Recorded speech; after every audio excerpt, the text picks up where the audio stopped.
Thank you, Mr. Chairman, and Mr. Bartel. It was very nice to meet you yesterday. I'm sorry we met under the circumstances that we did, but I appreciate you being here and championing this issue with the good senator from San Diego, my friend Senator Hueso. I appreciate seeing the image of your son here today too, and I did read the letter from your wife. You know, it's something that we've talked about here, or I've talked about it over the past 4 years, is the federal government needs to get their act together because they're very hypocritical. You know, on one side of the equation, you've got the DEA that says that any cannabinoids are of no medicinal value and they can be abused. On the other side of the coin, you've got the FDA that says that certain derivatives, Marinol, and as an example, now CBD, are FDA approved. So on one side of the equation, it says that they're not useful or addictive. The other side, it says that they do have therapeutic value. We certainly know that Marinol has been used for wasting in AIDS patients and patients with chemotherapy, and now CBD for certain pediatric seizure disorders. So also want to emphasize that We've enacted some very good legislation here, shall try, you know, for things that are not even FDA approved, to give people that are dying some hope and in some cases quality of life. And this is really a quality of life issue.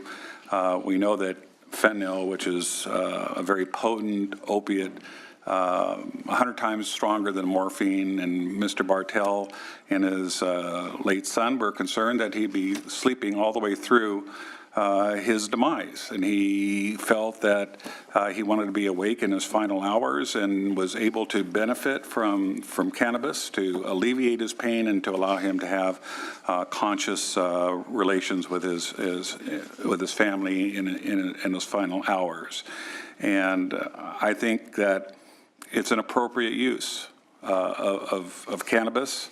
It's something that we haven't studied too much in this country because it's been, you know, illegal for so many years. And I think Senator Hueso mentioned 33 states have now embraced medicinal marijuana. And that's because of studies that have been done a lot in Israel that show that there is medical efficacy for it. So we're talking here about terminally ill patients that need to be given a choice. If cannabis helps them and alleviates their suffering, then we should give it.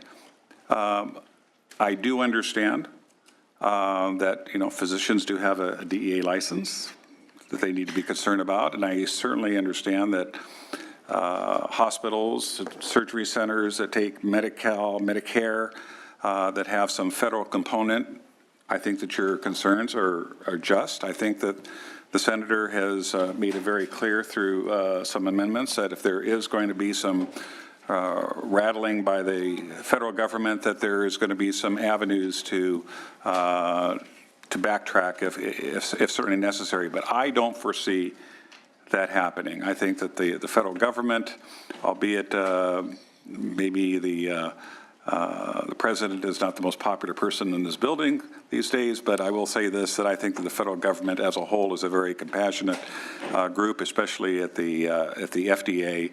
I think physicians want to alleviate suffering, as one of the physicians had mentioned. And, you know, if cannabis is the medication that allows one to better cope with their pain and their suffering in their final hours, and we should be standing behind them and alleviating that suffering. So at the appropriate time, I would like to move the bill. And again, I want to thank Mr. Bartel for making this his passion. Sir, nobody should endure the nightmare that you had to endure with such short notice of your son coming down after going to an emergency room with what he thought was a simple ailment and turned out to be such a serious ailment. The least we can do is try to ease his suffering, and through your work and your being here today, you're going to be furthering the memory of your son so that others don't have to suffer, and God bless you for doing that.